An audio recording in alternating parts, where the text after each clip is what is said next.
What's going on, guys? Issue 1 of our Casey Jones spinoff series. And yeah, so far I can say I did enjoy what I had. So let's just get right on into it. We have Alex Packendell. That's the best attempt here. And our artist is Ammon Clay. And I'm not even going to attempt this last name. I'm going to butcher it. So we're just going to move on from there. So to get started, we have a scaly foot. Seems to have snapped a twig. Have some dogs getting perked up. And we see a man whistling.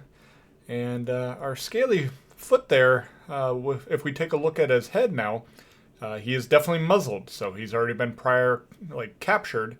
And so we also see that the dogs are taking off after him. They catch up to him and just start biting him before he gets whistled again. So this kind of seems like the like a dangerous game kind of thing where, you know, he's just wanting to hunt a prisoner type deal. And we're seeing our hunter guy that we saw as mouth whistling earlier. He's speaking with his son to kind of help finish it off because he's like, oh, well, it looks like it's hurt, so we need to put the poor creature out of its misery. And we learn that at least their surname is Marlin. So I'm sure that's going to be a name to remember later on. And he's showing his son, you know, it looks like his son's first time putting a creature down. So he's just trying to guide him through, and his son is more preoccupied with who is watching. And we are given the information that is Ludovic. And yeah, we see the hand scraping down, and he's clearly watching. We cut over to Casey, who is still dreaming about when Hale shot him, and it's like a reoccurring nightmare. He wakes up in a cold sweat, and he's, you know, got some inner monologue letting us know that it's been a couple weeks since that happened, and, you know, he's just getting tired of sitting on the sideline. He wants to get back in the game. And so he's over here getting into the fridge. Looks like he's getting some Gatorade or, you know, Gatorade. And I will take note, a minor nitpick, that we have a shifting of the drawer. It looks like there's a top drawer here. You know, you can see the eggs up there and all that. And then it's a little harder to see on this camera, but it actually went a drawer down. Very, very nitpicky stuff, but I did pick up on that. Also, on this picture here, we have these cockroaches. Man, look at the size of them compared to the pigeons. I don't know if New York cockroaches are actually this big, but my God, these things are massive. Yeah, you got to take them out with a gun. Those things are just monstrous. We also see April's passed out. She's been watching an award show, so I'm sure that's why she passed out. Those things are boring as hell. And yeah, Casey is, he's talking about how this high heat, you know, that they've been experiencing, it's bringing out all the freaks, and, you know, he's excited to get out there and take care of them.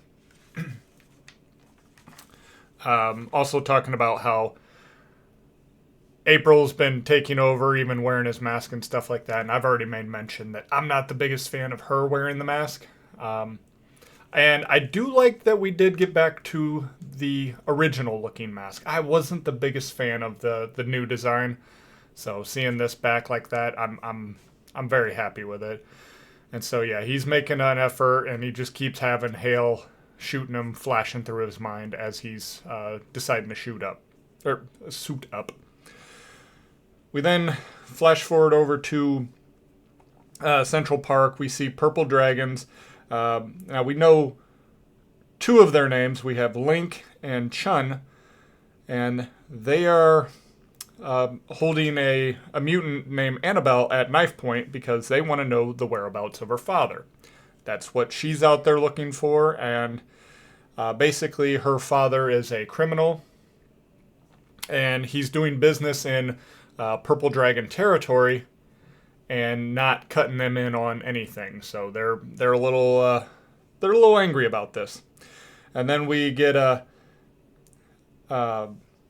get a little line from out of view here. It says, "Hey Link, try not to bite your tongue," and he's like, "What?" And then gets cracked in the face. I enjoyed that very much. That seems like a Casey thing to kind of do.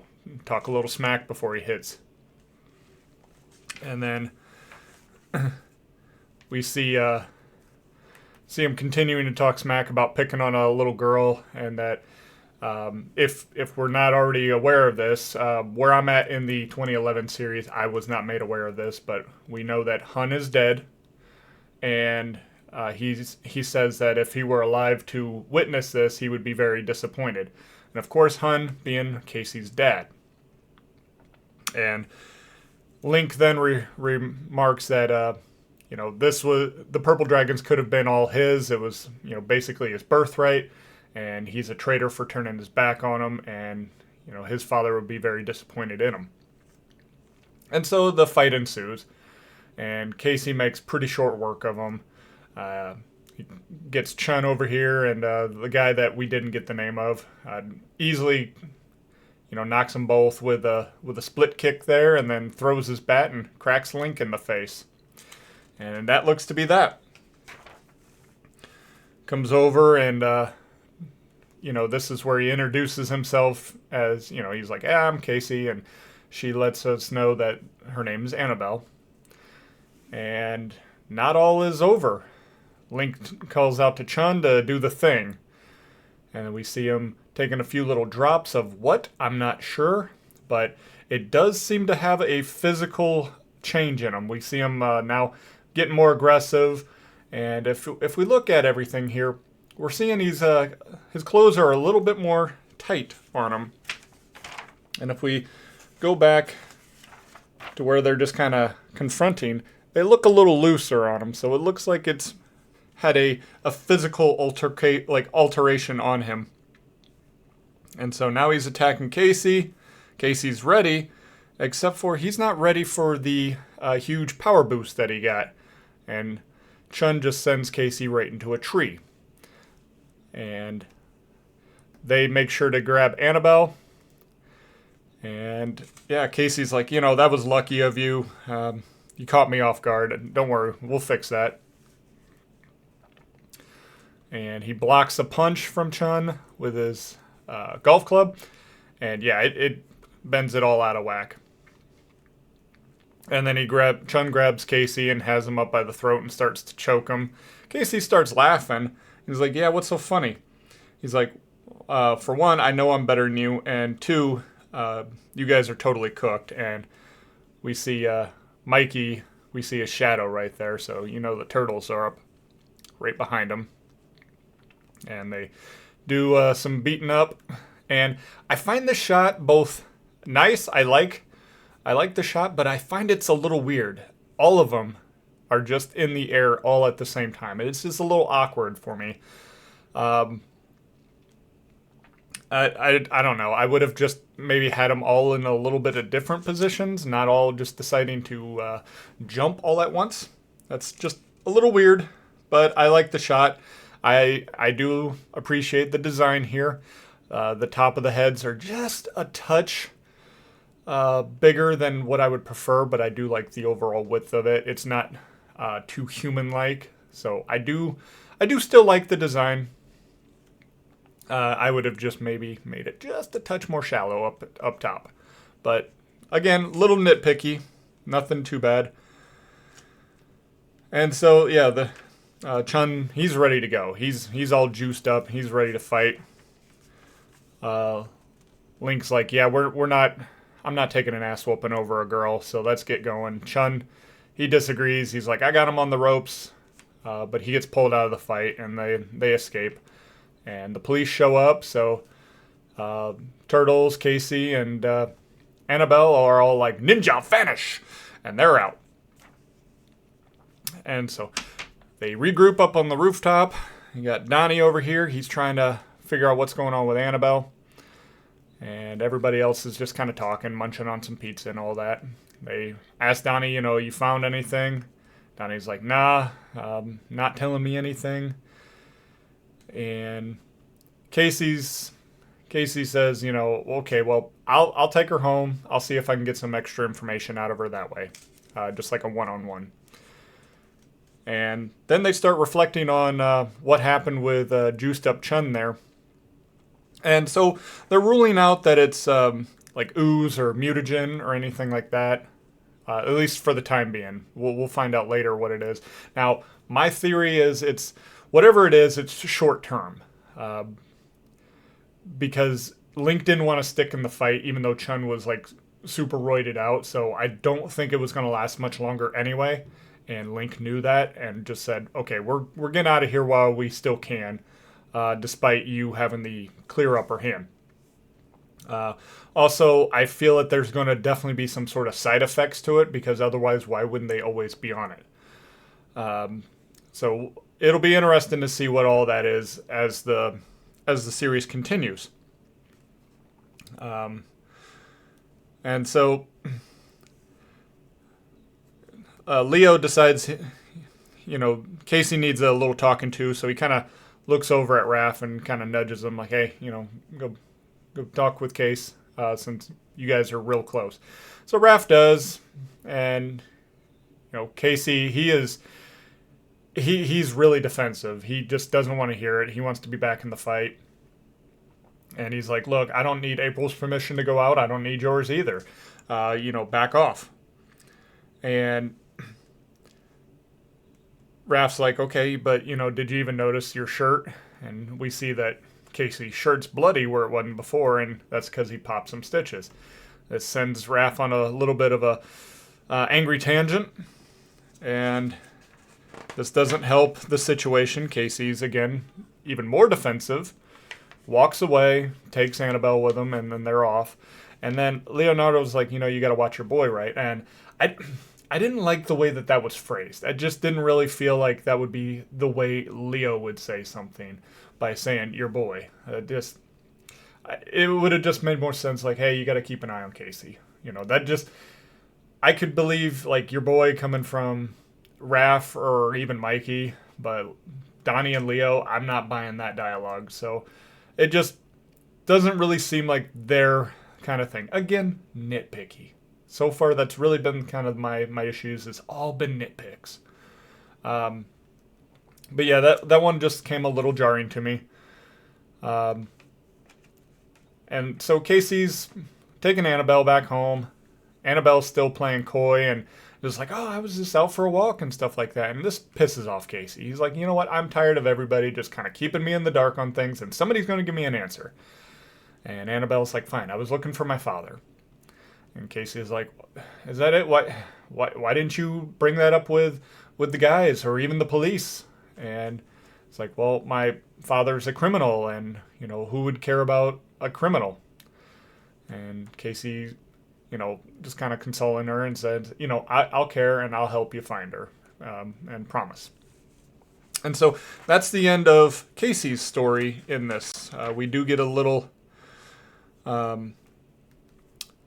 quick story over here. We got two mutants. They're getting ready to do a delivery. They're just chit-chatting with one another. I guess this character here had some surgery, and they were just talking about it. Van doesn't start. This dog lady, she goes and checks on the engine, and she disappears. He goes to investigate and gets stabbed in the leg for his troubles and pulled away. And meanwhile, we got, Ledovic? He is talking to him, and that is where our story ends. And so, yeah, we got issue 2. Definitely looks like there's going to be some confrontation between Casey and the Turtles, or at least Raph, if nothing else. So, so far, yeah, I'm enjoying this one-off. Casey, of course, being one of my favorite characters. He's probably second in line after Leonardo. Leonardo is always my favorite character. And Casey's likely my second favorite character. I can't think of anybody I would put above Casey. And I know he's a fan favorite, so it's not like I'm being real original there as far as that is concerned. But I do like the idea of somebody like Casey who has no powers of any kind. He's fairly strong, but I mean, obviously the Turtles would be stronger. And he's just he's out there fighting with sports equipment. He's just out there playing vigilante, and I do appreciate that. And so I would say that this is at least an 8 out of 10 series. Everything that I was finding is all very nitpicky stuff. Nothing that's really breaking. And of course, I don't expect to find anything too breaking. I guess my biggest issue in all of this, it does seem to have been released out of order. Now, that's not really an issue with the comic itself, more or less with the company releasing this when the whole thing with Hale is not resolved, because after issue 11, the Turtles are fighting with Hale. That's all mutated and monstrous. And so this is clearly afterwards, because they were locked up beforehand, and Casey was shot. So this had to have been afterwards. So I felt that out of order is an issue, but that's not really going against this comic. So, but everything else is really just nitpicky. And like I was saying, I don't expect there to be any major things being broken here on an issue 1. So we'll see what happens as the series progresses, but I'm definitely going to stick with this one. I really like a big focus on Casey. So yeah, I'll be around for the next one going forward. But that is all I have for today, guys. So until next time, take care and God bless.